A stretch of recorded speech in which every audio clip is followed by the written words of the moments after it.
It's Moon Sedai, Mandy Ovit from Land of Nerds. I'm here with the Kingdom of Umbria, Arizona subdivision of the Adrian Empire. This is a nonprofit historical group that is dedicated to spreading historical education of European civilization 1066 to 1633. That's from the Battle of Hastings and William the Conqueror to the death of Queen Elizabeth I. That's a lot of ground to cover.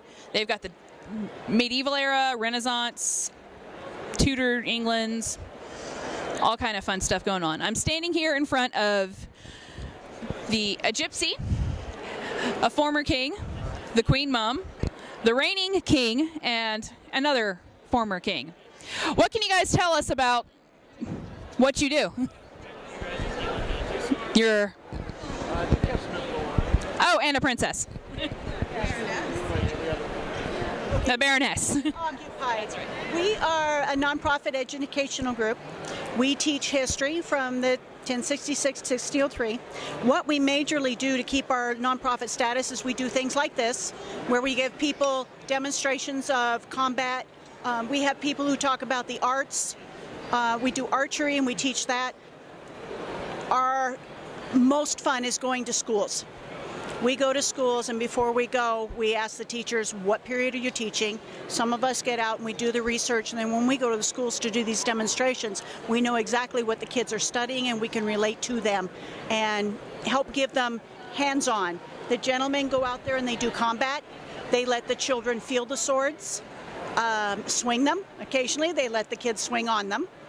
They let them hold the armor so the kids actually feel how heavy this stuff is. They talk about how it was made, who made it, what country it's from, what time period it's from. And we do the same with the archery and the arts. A lot of the stuff you see on the tables are people made. Like His Grace Cameron here is actually doing chainmail. He's repairing a shirt for one of our combatants who tends to take a lot of shots to the chest, so it has a lot of holes in it. So he's repairing that.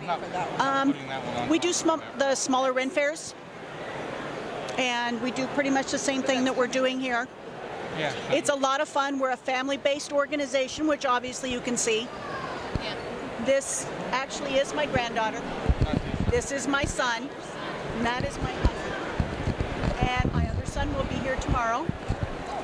His wife is part of the organization. A lot of us here have spouses, girlfriends, and siblings.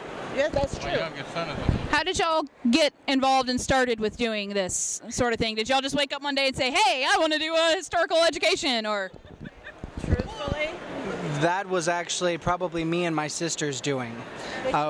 We actually belong to another organization much similar to this called the Society for Creative Anachronism, the SCA, that is actually upstairs and outside at the convention center today. We started out there several years ago. I got involved through a friend of mine at school who was literally born into it. Bless you.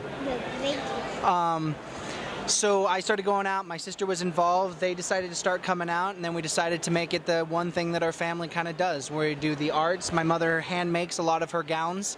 Most of us, I do leather work, my father does leather work, he does chainmail, and like she said, we do live fighting, real weapons, real armor. It's non-choreographed, so there's no acting. This is a martial art for us.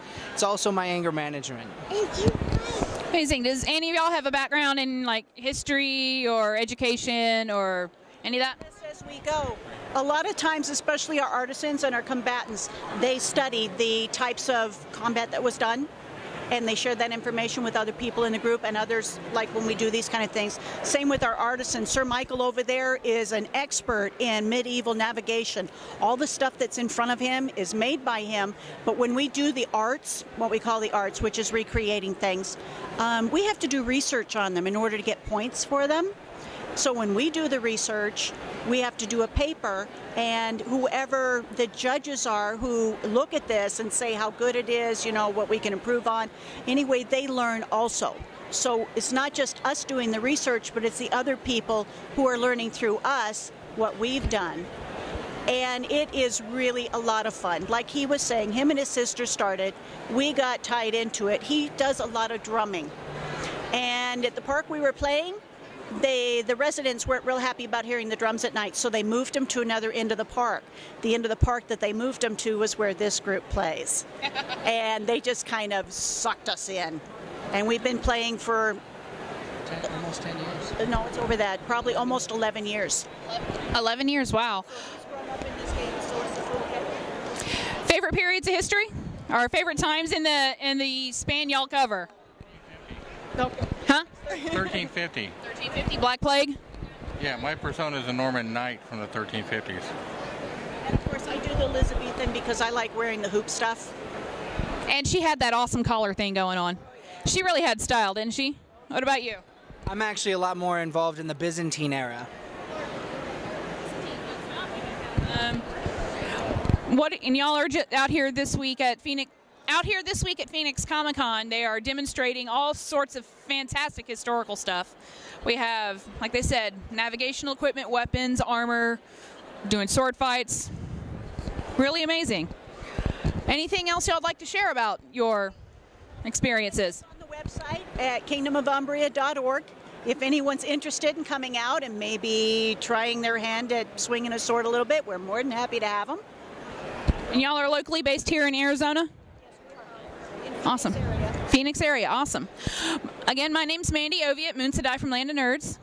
If she wants to say something, what would you like to say, your Miss Baroness? Thanks for coming. Thank you. You are so pretty. Moon Sedai, Mandy Oviatt from Land of Nerds. We'll be posting this online through our social media. Thank you, and y'all have a very wonderful day.